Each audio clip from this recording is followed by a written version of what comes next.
Okay. My apologies. We're beginning some mouthing. We like to see that they're starting to bring toys to their mouth. They're bringing their fingers to their mouth. They're starting to bring some of those finger foods also to their mouth. We see vertical munching for things that are easily dissolvable. Those early puffs, Gerber puffs, that Gerber has worked very closely with, feeding development to be able to create foods that are easily picked up and then easily sucked and swallowed. And at that point, physically, we're also seeing that kids are sitting up independently. If we're not seeing that physical development, we know that there is potential problem. We cannot really progress onto some of the spoon feeding. If we're not sitting up, we don't have good core physical development. We're not really going to get that good development in the oral area as well. So from 9 to 12 months, we see cup drinking introduced. They're starting to eat some mashed foods, and they're doing better at finger feeding. Their chewing is starting to develop into more of a rotary pattern, and that kind of goes along again with the physical development. As they start to crawl and they get that reciprocal movement, we start to see that reciprocal movement again kind of develop in the oral area. And they're starting to use their spoon independently. From 12 to 18 months, we're seeing that they can grasp the spoon with their whole hand, bring the spoon to their mouth. They begin to hold their cups with two hands, and they can drink 4 to 5 consecutive sucks. 18 to 24 months, they're swallowing with lip closure, and self-feeding is predominant at that point. They are, for the most part, independent feeders. We might have some behaviors that are picking up at that time, but they're pretty independent. They don't want help. They don't want you to help them, hand over hand or feed them. They are doing it all on their own. Their chewing is kind of, again, developing into this rotary pattern, so we really have like a broad range of movements. There's still some munching, depending on the kinds of foods that's being presented, and developing into more of that rotary pattern. The tongue is becoming more precise, and they're able to scoop foods more independently. And then from 24 to 36 months, we're really seeing that circulatory jaw movement, the rotary chew pattern, and they're chewing with their lips closed. They're much more effective with their chewing and eating with lips closed. They have one-handed drinking skills with an open cup. For the most part, they're drinking with no spilling. They can use their fingers to fill the spoon, and they're eating a wide range at that point. By 3 years, we're looking to see that they have a wide range of foods, variety and type. And pretty much they're total self-feeders and using a fork.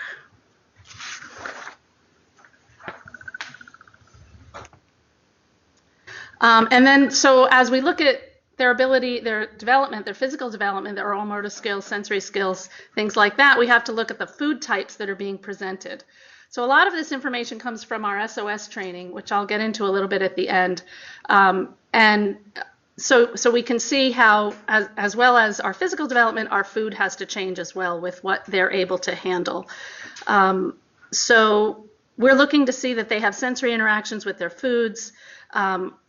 Their oral motor skills are developing, their fine motor skills are developing, their physical skills are developing, so we're able to then present some more complicated foods for them to handle in their mouths and touch and look at.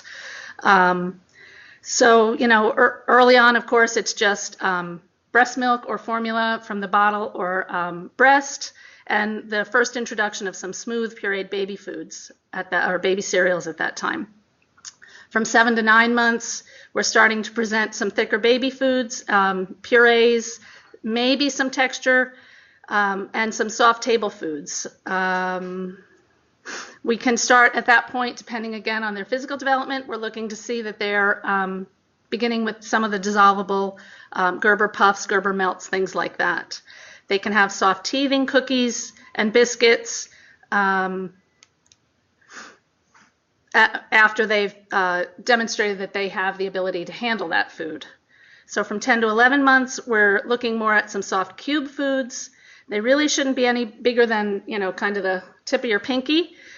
Something they can maybe pick up, handle themselves, something that's easily mashed, because again, they have not developed that rotary chew pattern at this point. We want to see something that with that munching pattern, that up and down pattern, they can handle. So muffins, soft pasta, some cubed lunch meats, things like that. By 12 to 15 months, we are starting to introduce some coarsely chopped table foods and minced textures, pureed foods, things with texture, macaroni and cheese, ground meats, chicken nuggets, things like that, things we kind of say are already chewed, kind of processed foods, because again, the strength is not there. The coordination to really break that food down with a rotary chew is not there yet, but we want that texture. We want to see that they're building on their repertoire at that point.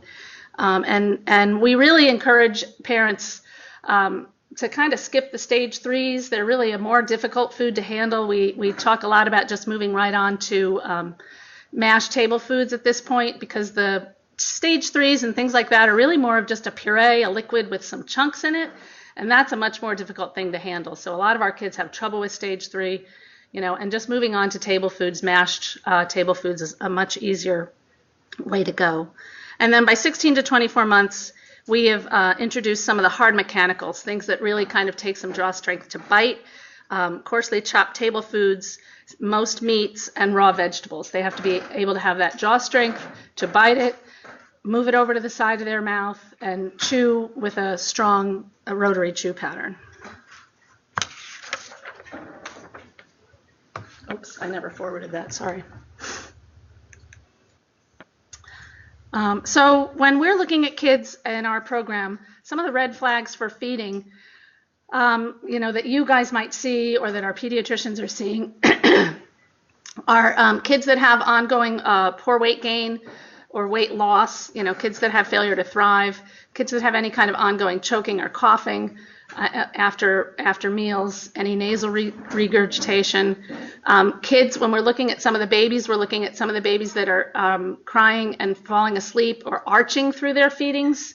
If they're crying and falling asleep, it's sometimes the feeding can be distressful, so that's kind of the best way to shut down is to just go to sleep. So they're not really getting good input at that point with their feeding. Any kind of kids, we've had kids with traumatic choking incidences, and then all of a sudden, they're just afraid to eat at that point.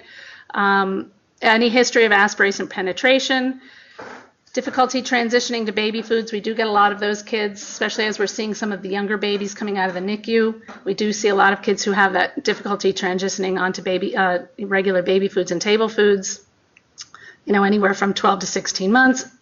Difficulty with the cup, and any babies that are having any difficulty earlier than that, weaning off of baby foods or anything that's smooth.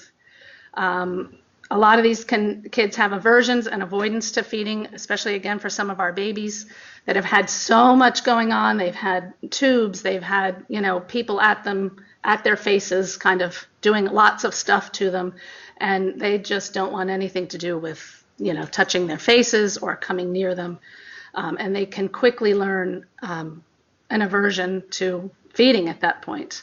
And then kids who have a small repertoire of food. We typically like to see, or if we see anything less than 20 or 30, we have our 3 categories of food, the proteins, the starches, and the fruits and vegetables. And when we see that there's less than 10 of those, 10 in each category, we start to say this is more than just a pickiness. It's more of a problem.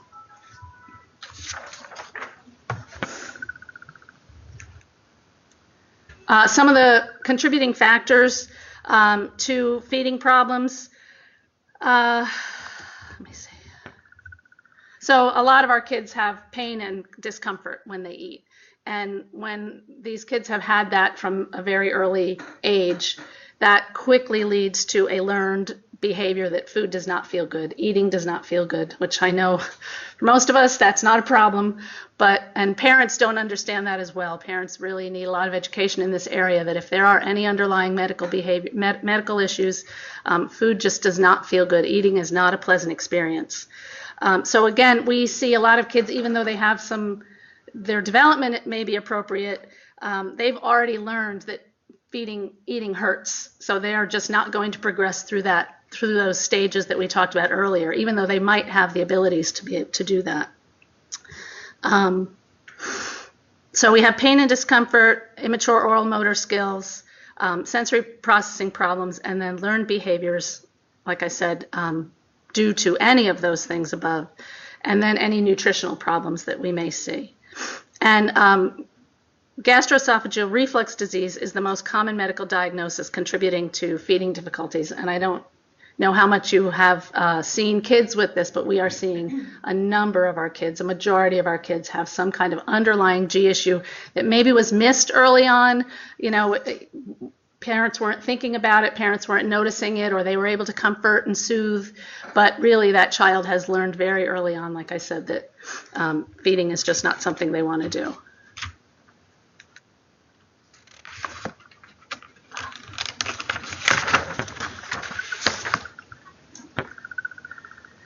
So some of the common GI behaviors we see with our kids is coughing, sputtering during feeding. They have food or breast refusal. They spit up frequently, large amounts, or projectile vomiting. They kind of graze. They're just little picky eaters that will kind of take little amounts here and there throughout the day, but they're not sitting down and having a meal like we like them to see. We see arching and crying, especially with the babies taking bottles. Or the breast, stiffening during feeding, a preference to be fed upright, any kind of latching difficulties, again, then poor weight gain, frequent hiccuping, and some reflux babies then don't really handle that transition. So that's when we start to see some of the problems that they have transitioning onto the baby foods or even to the solid table foods. And then if left untreated or unmanaged, these feeding problems really can develop into a significant feeding pattern and noticed as early as 6 to 9 months.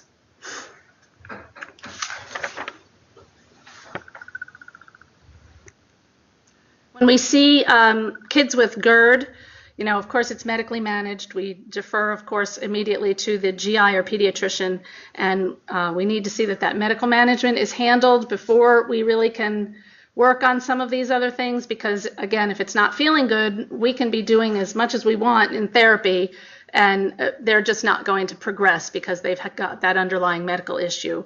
So, but some of the strategies we work on in therapy with kids that have GERD is feeding in a calm, quiet environment. We never force feed kids. We want a positive experience with food. So in our SOS approach, you know, it's a lot of just presenting the food, touching the food, playing with the food, however far there's a sequence of steps, you know, however far we can build on and move up that ladder of success, getting the food into their mouth. But initially for some of these kids, it's even just having the food on the table. So we keep food a positive experience for the babies and for the parents. We talk about rocking a baby, keeping them a little bit calmer. We want them a little bit sleepy before eating, but you know, not completely falling asleep. We might need to partially swaddle to help improve organization. We elevate the head of the bed. We keep children upright after feeding, and we don't want to press on the belly. Keep them in an upright position. We might at that point, again, this would be something that the doctors are working on as well, but conduct smaller, more frequent meals. And then if the baby is refusing a feed, we're always talking with parents to remain calm, give them a break, come back 10 minutes later, give it a try again, because the babies feed off of that anxiety. Kids certainly see their parents getting anxious, upset. Feeding is one of the quickest things we see parents get upset about. You know, they feel terrible, they can't get their kids to eat, and that is a lot of what we have to deal with, and kind of walk them back and start at the beginning and explain why, you know, we are where we are.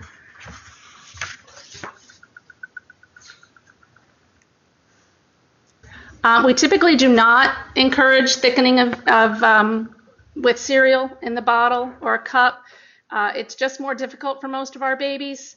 It requires more oral motor effort to suck and to suck on the nipple, and typically they're then getting less intake, and the calories that they're getting, you know, are harder to digest for some of our babies at that point when they're just not physically ready to be taking cereal. Again, if you look back to when cereal is presented, it's 6 to 9 months. So when we start putting cereal in a bottle, they are just not physically able to digest that at that time. And again, we're asking that oral motor system to work even harder, and they're typically not ready to do that. So there are other techniques to slow the rate of the nipple, slow the rate of the flow in the bottle, things like that, to just get them to be able to handle the amount of food that they're taking instead of thickening their feeds. Oh, I'm passing on to Stephanie.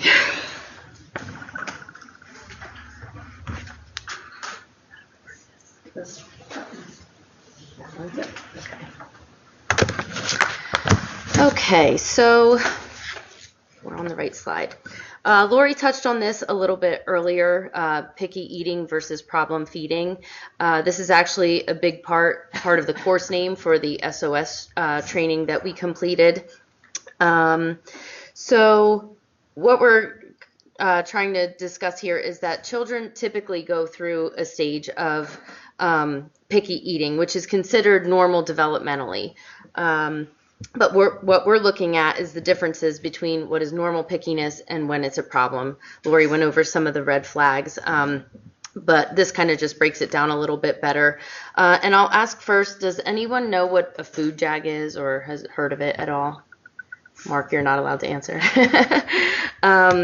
So a food jag is when a child, especially those with feeding difficulties, will eat the same food prepared the same way over and over again for every meal or every day, and this can go on for weeks or months.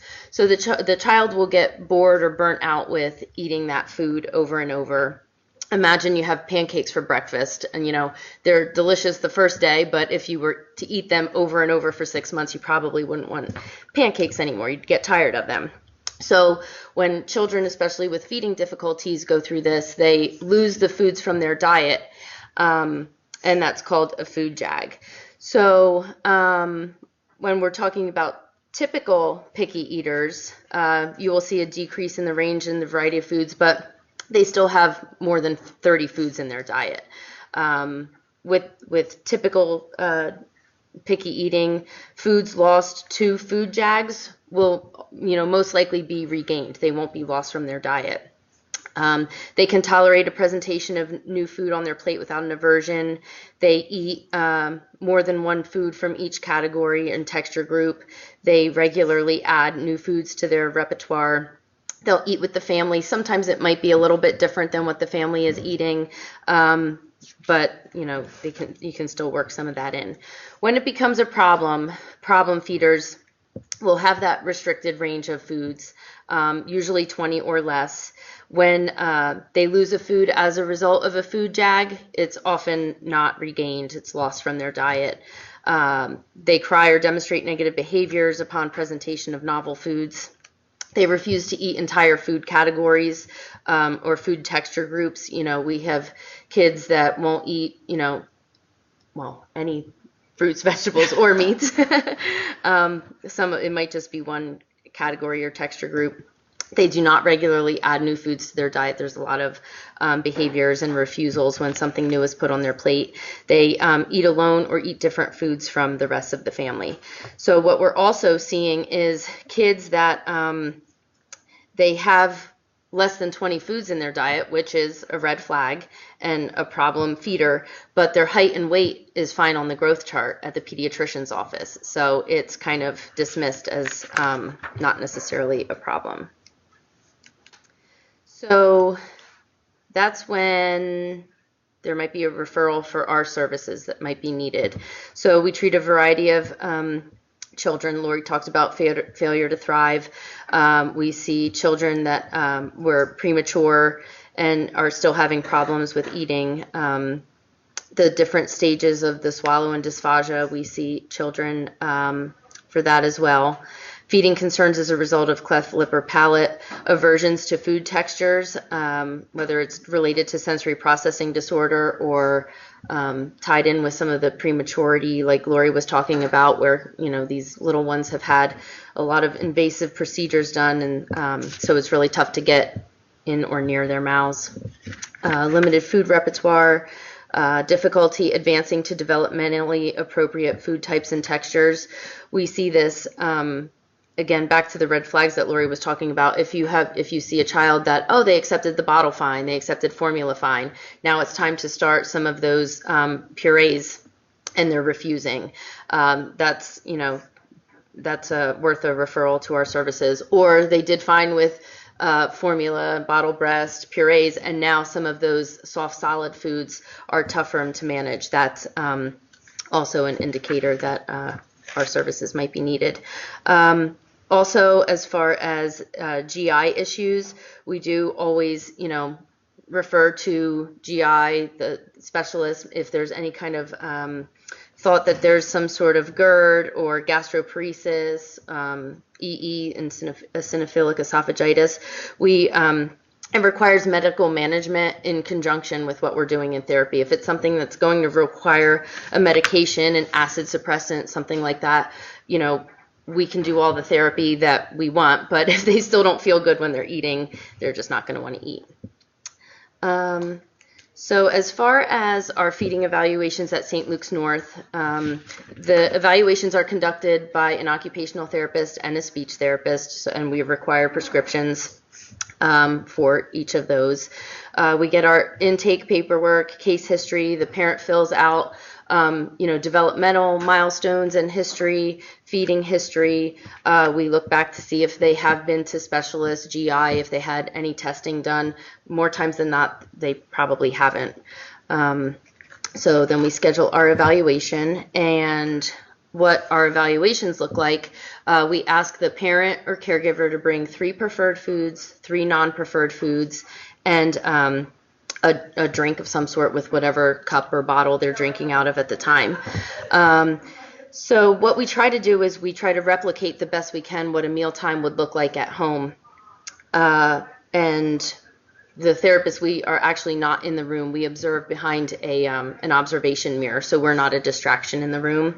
And we ask the parent or caregiver to start with the preferred foods, something easy for them to accept and eat, so we can kind of get an idea of their skills and start to assess that. And then we ask them to follow with a non-preferred food, so we can see what the refusals look like, what their responses are. We're looking, is it a sensory aversive response? Is it more of a behavioral refusal? So we're looking at all of these things. Some of the other things that we're looking out for during our assessments, on the OT side, we're looking at a variety of skills and abilities to determine if the child has delays or limitations that might be impacting their feeding. So we're looking at self-feeding, finger feeding, self-feeding with utensils, looking at their upper extremity coordination, fine motor skills, what kind of grasp pattern they're using to pick up some of those, Gerber puffs and things like that, or how they're grasping a utensil, if that's age appropriate and developmentally appropriate at the time. Sensory processing, we're looking at if there are any hypersensitivities in areas or hyposensitivities that might be impacting how they're interacting with their foods. Are they kind of splaying their fingers and having these reactions where they don't like how it feels or looks? Postural skills, are they able to sit upright in a booster seat or a chair? Do they have the strength and muscle tone for upright sitting? Because that's number 2 in feeding. Number 1, breathing is number 1. Number 2 is sitting upright and keeping your head on top of your body.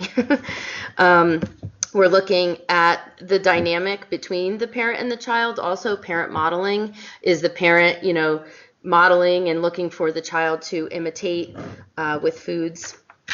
Self-feeding with utensils, I think I touched on a little bit what grasp they're using. On the speech therapy side, the speech therapists are looking at the oral motor skills, again, based on looking at those developmental continuums. They're looking at tongue, lip, and cheek movement, tongue lateralization, lip closure, any tethered tissues. Do they have a tongue tie that might be affecting how their tongue is moving foods in their mouths? The different stages of the swallow. Signs and symptoms of aspiration. Are they coughing, choking? Are there any breathing difficulties with different types of textures? So now that is all in a perfect world, because most of the time we don't necessarily get that far. The child is pretty much sometimes running away from the table. So that's what we would be looking at if they fully participated. Sometimes at this point we're able to make some recommendations for the family. Sometimes we need to kind of see the child in therapy a little bit before we can get a handle on what the best recommendations would be for them to start trying at home. We might tell them what food textures and types would be best for them on the developmental continuum at that point. We determine if there's a need for intervention, what type of intervention, parent education, the importance of carryover. We kind of try to start to talk about that at the evaluation from the very beginning, because they're coming to us most of the time just one time a week, and all their other meals take place, in a different environment, home environment, daycare. So we want to make sure that everybody's on the same page, which sometimes that's like a really big challenge. The speech therapist can determine if the child would benefit from a swallow study to look at the structures and function, what's working properly, what can be safely swallowed. A lot of times we are referring to GI, as Laurie mentioned, and what we're seeing is most of the time, we don't exactly have specific numbers, but most of the time there's a GI issue going on that would need to be addressed. So we refer to them for either, consult, additional testing, whatever. When we see patterns of the types of food types and textures that they're eating, and it's like, okay, they're only eating soft foods, they're eating, crackers and crunchy foods, but by the time we swallow them, they're like a liquid. Those things are easier to digest and kind of makes us think that something is going on GI-wise. Sometimes we'll refer to an allergist too if we kind of see patterns or family history, or if there's eczema, things like that. Sometimes those can be indicators that they might need to see an allergist. So our program at North, we have training in a couple different areas. Mostly our program focuses a lot on the sensory approach with feeding, the SOS, the sequential oral sensory approach. That's what we have the most training with. We do also have some training in behavioral approaches, and then these other skills that we're looking at that work in their fine motor skills, oral motor. So some of the behavioral strategies that we'll recommend or use, and this is kind of good practice across the board. Having minimal distractions in the environment, avoid using TV and tablet as, they're the common distractors, and they lead to mindless eating. So the child isn't getting all of the appropriate interactions with the food, whether it's sensory-wise, touching it, feeling it, smelling it, looking at it. And a lot of kids with GI problems will do that mindless eating. They're distracted. It's taking their mind off the fact that they don't feel good, kind of like the babies that are falling asleep during their feeds and shutting down. This is when the toddlers are kind of shutting down and zeroing in on their tablets. A lot of times we have parents say, oh, they can eat so much more when we have the tablet in front of them. It's like, well, yeah, but that's not necessarily the best thing. So we're looking at optimal positioning, sitting upright, feet supported, the 90-90-90 sitting position, 90 degrees at hips, knees, ankles. What did the speech therapist say? What you need at the lips, you need at the hips. So that does help with the oral motor skill development too. Consequences and rewards, sometimes it's eat this, get that. Sometimes we try to keep it with foods. If there's a highly preferred food, that can be, okay, you want your Teddy Graham, take a bite of this first. So that's a very behavioral approach that's used. But I'm going to talk a little bit about sensory processing,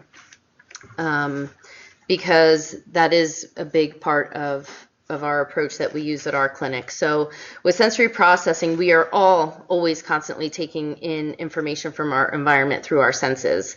And we all have our own sensory needs, and although they might be subtle, there's little things that we do to help us get through our day. Some people might need, a workout and loud music to kind of get them ready for their day and wake up, while other people might need to kind of listen to relaxing music on their way to work. We all do things to help us stay awake, like chewing gum or bouncing our knee in a classroom or meeting or something. Hopefully not this one. Hopefully you guys are all still with us. So children with sensory processing limitations have sensory needs, but they're negatively affecting and impacting their ability to function, ability to eat, depending on what area. So we'll take a look at the sensory systems. You know, we learn the main ones when we're kids: visual, auditory, olfactory, gustatory, tactile, and proprioception is one that we don't learn about. It's body awareness. Vestibular is movement, processing, and balance. And there's also interoception, which is what's going on inside of our bodies and how we feel. So feeding is one of the two things that we do as humans that require the use of all of our sensory systems. I'll let you guys think about what the second one might be, but I won't say it because we're in pediatrics and I'll keep it G-rated. So our visual system is one of the first things that we do to make judgments about our food. And perhaps this is the reason that presentation is so important at a gourmet restaurant. You know, for typical adults, for kids, when they see food on their plate, just by looking at it, I'm not going to eat that. So vision is the first thing we use. Auditory plays a role. When we're eating a crunchy food, we can hear that crunching in our ears. Obviously, the way food smells can affect the taste, the different flavors that we can taste: sweet, salty, and sour. Tactile, the way that factors in, it's not only, you know, how the food feels on our fingers and hands when we're touching it and bringing it to our mouth, it's how it feels on our lips and tongue and inside our mouth, and also how it changes inside of our mouth. Things can start off crunchy, get soft. So kids that are highly sensitive in this area, that can impact their food acceptance. So proprioception and body awareness and how that relates to feeding. We have kids that, you know, are sitting on the edge of the seat or can't stay up because they don't know where their bodies are in space and how to keep themselves sitting on their chair without falling off the edge. So what can happen with the kids with sensory processing limitations and disorders is you can have hypo and hyper responsiveness in any of these categories. So the hypo-responsive, decreased sensitivity, will be your sensory-seeking kids, high threshold for input. They're doing a lot of jumping and crashing and running, crashing into things or other people or kids. Hyper-responsive with increased sensitivity, they'll avoid sensory input, low threshold. These are the kids that, you know, you get the tiny little speck of applesauce on their finger and they're pulling away. There is, with these hyper-responsive, hypersensitivities, there's an increased response. It's like a fight or flight response. That's what these children are feeling. So then the fine motor skill development for feeding takes place proximally to distally. The grasp patterns, we look at, you know, active grasp and release. For things like the Cheerios and the Puffs, are they using a raking motion? How many fingers are they using to, you know, pick up their small food items? Self-feeding with utensils, if that's age appropriate, you know, are they starting to, when we look through that developmental continuum, are they starting to pick up a spoon and bang it and dip it in their food and start to get that sequence of bringing it to their mouth?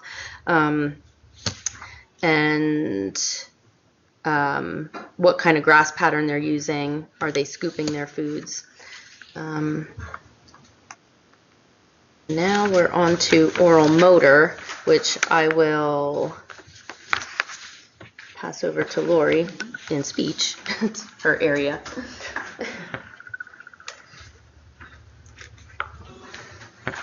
So when we're looking at oral motor skills, we're looking at all those developmental stages where the babies or kids are physically, and then, you know, again, contributing, how does that contribute to where they are with their oral motor skills? So we can use a variety of techniques, tools.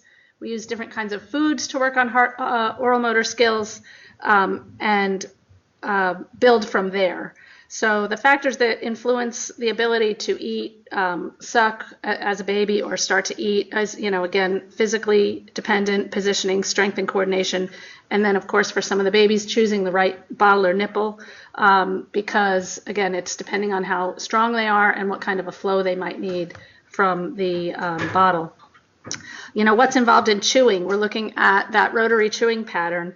Chewing is the process of using our teeth to be able to, and our jaw to be able to break the food up so that it can be easily swallowed. If they don't have that jaw strength, if they don't have that coordination, we see kids who are just holding on to food, they're pocketing, and then they don't either know what to do with it or they can just start to swallow some foods whole.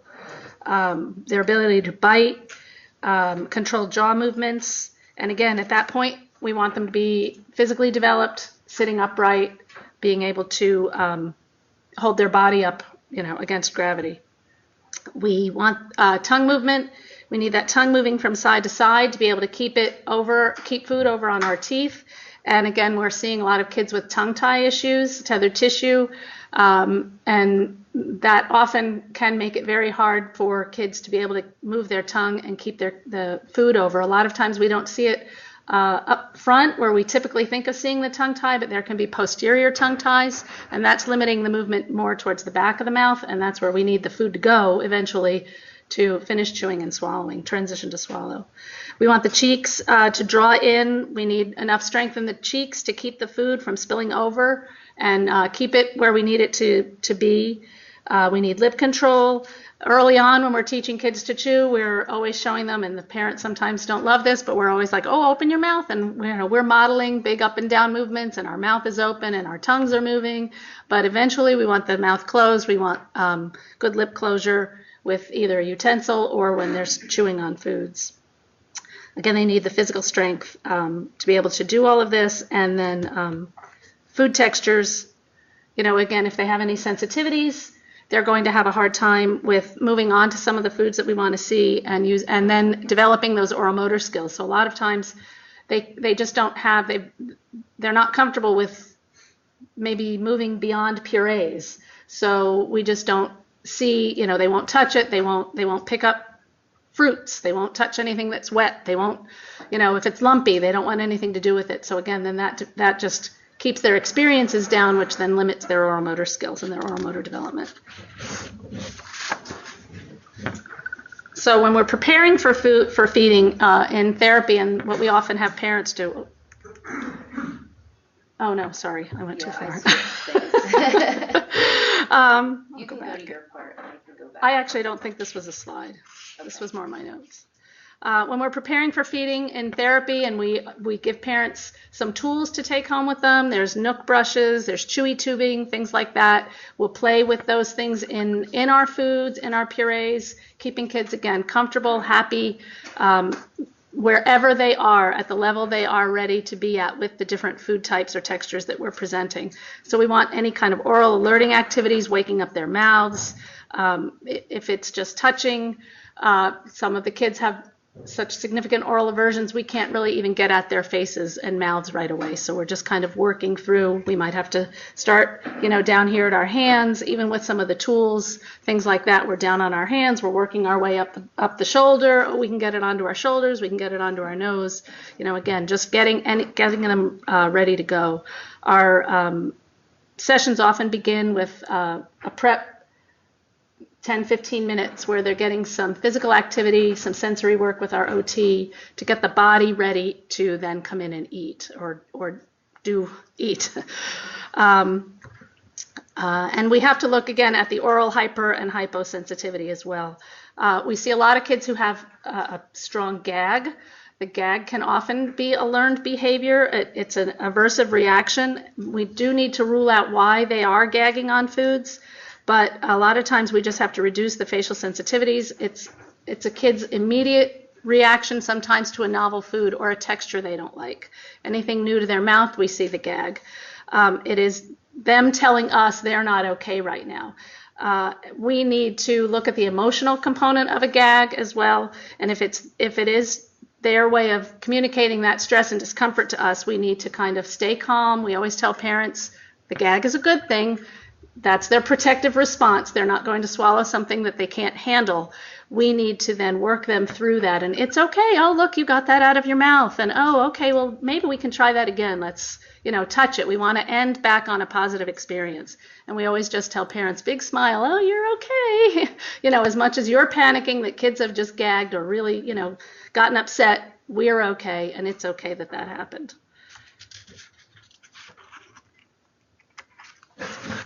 So we've talked a lot about the SOS approach to feeding, which we are all trained in at our facility.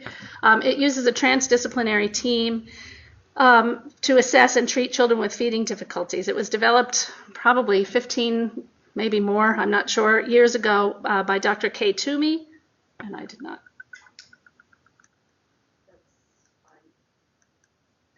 There it is. Okay. It was developed by Kay Toomey. She's a psychologist in conjunction with a variety of different disciplines, pediatricians, occupational therapists, speech therapists, dietitians.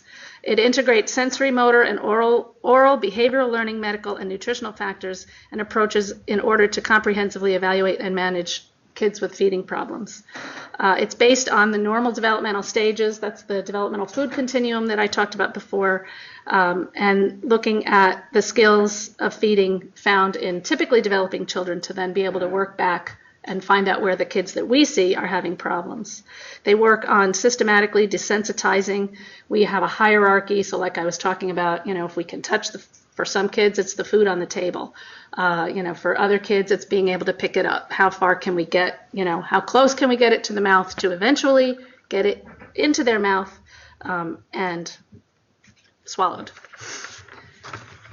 So the candidates for SOS therapy are those ones that we talked about when we were talking about picky versus problem. We're really looking at the problem feeders. The picky kids are going to kind of come in and out of some of these stages all on their own, but the problem feeders are the ones that we typically see and use an SOS approach for. So it's kids transitioning from tube to oral feeding, kids who have a low volume of oral intake, poor weight gain, a limited variety of tastes and textures. They've had a hard time transitioning to some different textures. They have some food refusals, maladaptive behaviors surrounding meals, and just meals can be a huge power struggle. So when we have those parents coming in that just, kids won't eat anything, they don't sit at the table, these are really good kids because the SOS therapy approach is a very strict protocol, really, where we're keeping kids at the table and, through a variety of techniques. And working with the parents. We try to bring parents into the session as quickly as possible, or they're observing. If we do have kids who, kind of cling or, revert back to their parents, if they're in the room, we have them observing through the mirror so that they can be watching and, getting that education so they can carry over at home.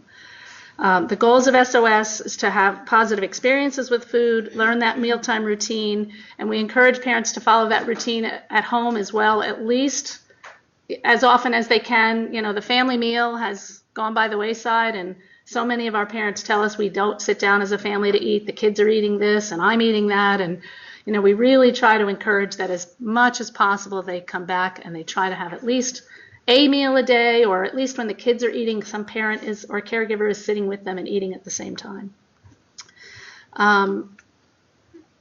And then again, to increase the range of foods that kids will try. We work a lot on exposure to foods, not always volume right off the bat. We want to see that kids are getting exposure and to a lot of different foods, things that I had never heard of or known what you do with jicama. I've never eaten a jicama in my life, but now I play with my jicama, and it's kind of weird, but we all smile again. Oh, this is interesting. I'm not a chicken nugget person, but I'm like, oh, these are really good.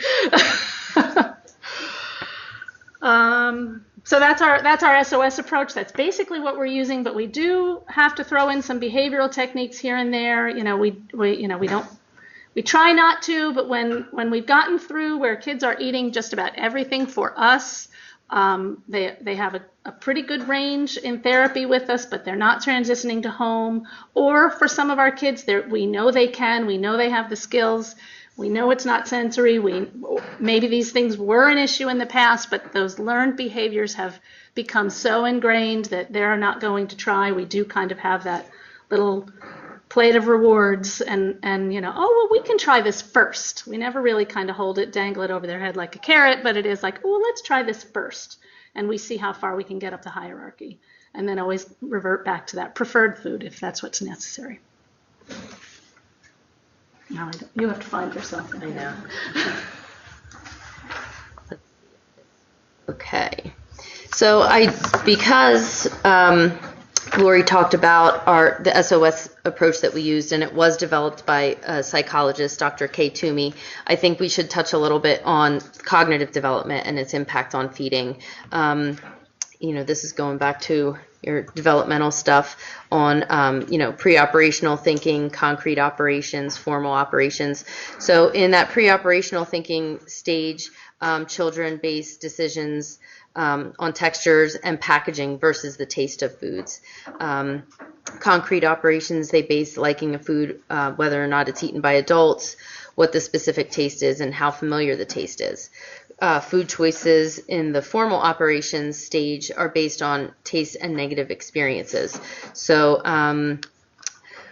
when we have those different cognitive levels and we're talking about development, if a child is having a difficult time accepting certain foods, it gives them stress. They're anxious. They're starting to get that fight or flight response. Depending on their age and cognitive level, their abilities to, think and process, when we're under stress like that, we drop down to, a lower cognitive thinking stage. So that's why we see kids that, kind of they revert back. And now imagine you have a child that has a medical problem, a GI issue, reflux, eating is difficult for them. They're going to drop down on those cognitive levels. What else we see, there's a very strong behavioral health, mental health component. We're seeing a lot of kids with mental health components that are factoring in and affecting their feeding. And then we're seeing kids with GI problems like reflux or gastroparesis, and their early experiences with food have been aversive. So it kind of creates an anxiety and a vicious cycle. So I can just kind of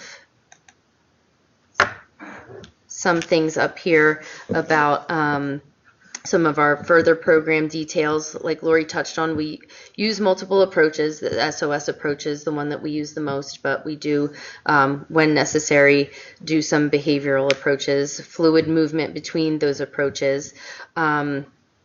We decide after the evaluation which approach might be the best to start with. Most of the time it's SOS, because if kids can't even tolerate the food on the plate in front of them, that's an easy way to ease them into it. We move through the approaches based on the needs of the child and what we're seeing during our treatment sessions. We meet as a team. We have weekly feeding meetings. Sometimes we case conference on a child to determine, what's working, what's not working. We are also in communication with the GI office. We do a lot of referrals back and forth. They'll refer kids to us. Sometimes we get the child first and we see that there's some red flags and indicators for GI problems, so we'll refer to them. We focus on parent education and involvement for improved carryover to the home environment as well. So, does anybody have any questions? Could this be successful with young adults?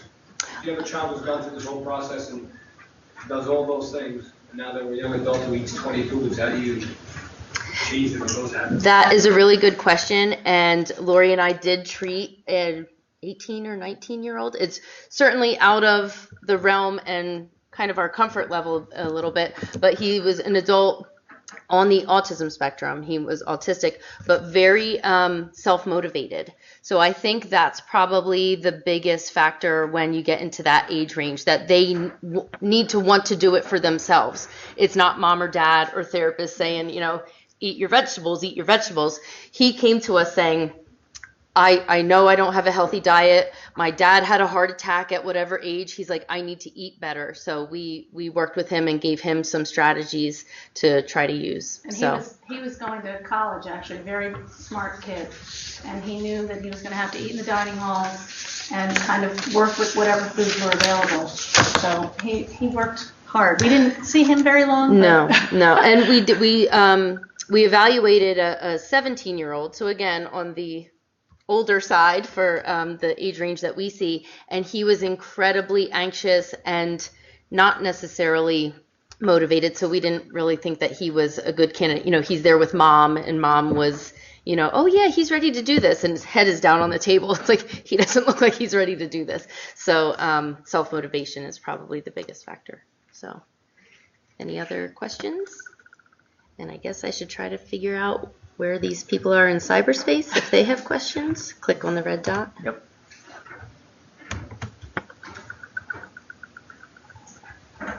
Do we use a specific template for feeding evaluations? We kind of created our own. With the Epic template. Yeah, we kind of created our own. We need a lot of free space.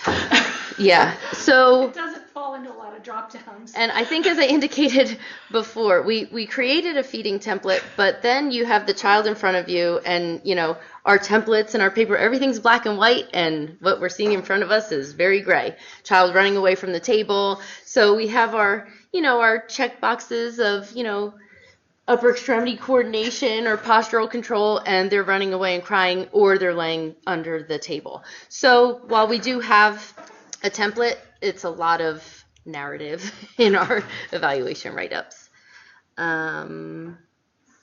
That's kind of. How do you bill a case conference? We don't. We just kind of sit in our feeding meetings and discuss the child and what's working, what's not working, what to try next. So yeah, we don't really bill that at all. I'm trying to see if there's any other. Just making sure I didn't miss any questions. Are there any other ones here or cyberspace? How do you bill your treatment 50-50 OT and speech?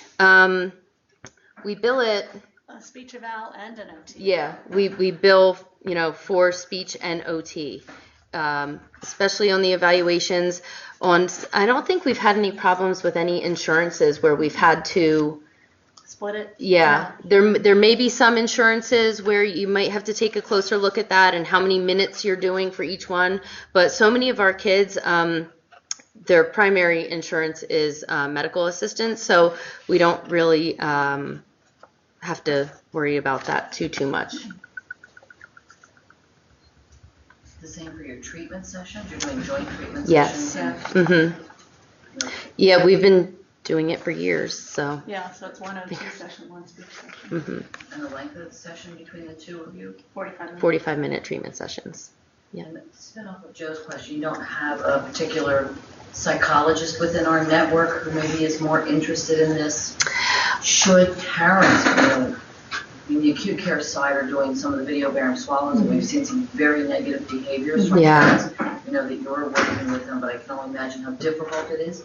We've seen attempts at forced feeding. Yeah. Parents needing more education and support. Yeah. We've had some of those young adults who I think would benefit from treatment, but I don't know that a behavioral feeding approach. I think they need some psychological Yes. counseling. Yes, and you know, we do have the behavioral health department that we reach out to when we are, you know, at a particularly difficult case.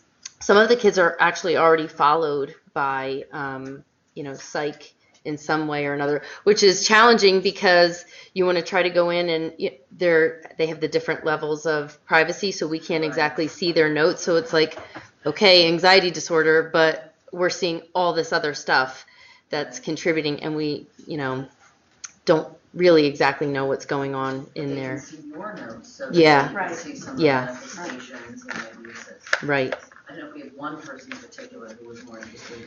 Not really. Who is it? Is it despondent? Yeah. Is that? Yeah. I think that's the main doctor over in behavioral health that we have, you know, kind of had some referrals back and forth with. They don't really see a lot of the kids under 5. Yeah, So that's part of our problem as well. They'll see some of the older kids, but the kids under 5, you know, are kind of floundering with who to send them to sometimes. Is it possible to access our feeding checklist on the H drive by any chance. I don't think we have anything on the H drive. We just have, yeah, it's just Word document stuff. Email you guys. Okay, yeah, you can email if you'd like to see anything more specific. So, okay. You certainly can think of anything else. I mean, it's nice to see nurses here at NICU. And we have, our approach to cue-based feeding, so there's no forced feedings right from the outside. Right. I don't know if anyone here ever had a child who was in the NICU. You can't imagine what this is like, but to think about those children having tubes in their noses and in their mouths to get their feedings and gasping for breath. And if you can't get a feel for this, I'll be happy to come over. Pinch your nose and show the bottle. So you can see how important breathing is. Put tape on your cheek. Put tape on your cheek. There, enjoy your meal under those conditions. How a child might develop an aversion and start very, very, very early. So the intervention from all and support from all the nurses from the very beginning Yes. give the kids the best support. But sometimes all of those experiences leave long-term effects. And Yes. these people, did anyone else get the same feeling I got? I just have to say one last thing.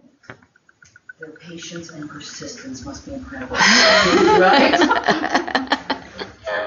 So, We try. kudos to you all. Thank you. Yes, you guys are seeing it here in the hospital and inpatient between speech and nursing, and we get them about 2 to 3 years later. So, Start the road, and walk the road. Thank you for all you do. thank you. Thank you.